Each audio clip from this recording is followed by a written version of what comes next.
तो आज का हमारा सफ़र थियानजिन का था, जहाँ पर थोड़ी देर के लिए हमने जाकर मटर गश्ती करनी थी। तो सुबह के 8 बजे हम सारे प्यारे भाई खुशबू लगाकर बिल्कुल तैयार थे और हमारी गाड़ी भी आ चुकी थी। तो हम बस पहुंचे अपार्टमेंट के बाहर और गाड़ी में सवार हो गए। बाउदिंग से थियानजिन का सफर तकरीबन 3 घंटे का था, तो हमें 3 घंटे तक इसी गाड़ी के अंदर ही सफर करना था। हारिस और हमजा ने अपनी मूछों को थोड़ा थोड़ा ताव दिया और फिर हमने शूशू का हेलो हाय किया और हमारे सफर का आगाज हुआ। आज पहले दिनों की बनिस्बत मौसम थोड़ा सुहाना था, मगर बाहर धूप भी मौजूद थी, लेकिन उसके बावजूद हमारे हाथ अभी तक कपकपा रहे थे और बाहर का दर्जा हरारत तकरीबन -3 और मेरे बाकी सारे भाई एक दूसरे के साथ सीटें बदलने में मसरूफ थे ताकि सही से कंफर्टेबल होकर एक दूसरे की ले सकें। हमारे ऊपर कयामत तो तब टूटी जब शूशू ने कहा कि इसका ब्लूटूथ काम नहीं करता। तो हम सब के सब सर पकड़कर बैठ गए कि अब ये सफर कैसे गुजरेगा। यार, इस छोटे से गम के साथ हम एक दूसरे का मुंह तकते तकते आखिरकार थियानजिन की तरफ जाने वाली रोड्स के ऊपर रवां थे और आखिरकार हम थोड़ी ही देर के बाद तकरीबन थियानजिन पहुंच ही गए। दूर से हमें थियानजिन आई का भी नजारा हुआ, जो कि हम आपको नेक्स्ट व्लॉग में जरूर दिखाएंगे। यहाँ पर हमारी पहली मंजिल थी इटालियन स्ट्रीट टाउन, जिसको बिल्कुल इटालियन तर्ज के ऊपर तामीर किया गया था। और जब हम वहाँ पर पहुंचे तो अवाम का इतने ज्यादा जम्मे गफीर इतनी सर्दी के अंदर मौजूद था कि हम भी थोड़ा सा हैरान हो गए और परेशान हो गए। हम भी वहाँ पर थोड़ा सा देर चलने लगे और इतने में हमको मेजर का भी एक हमशक्ल दिखाई दिया,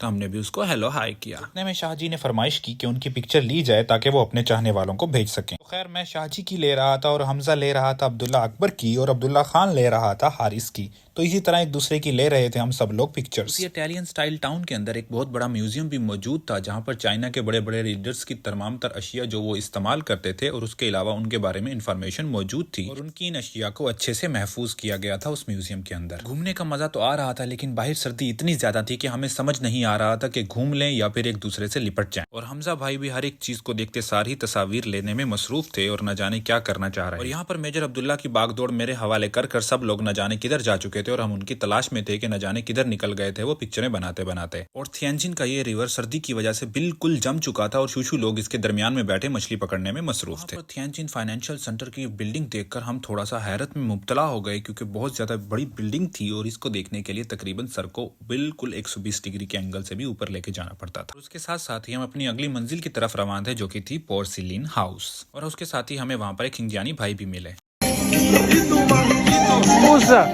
पाकिस्तान कराची लाहौर 新疆他是 Peshawar 他是 Karachi 帅帅都帅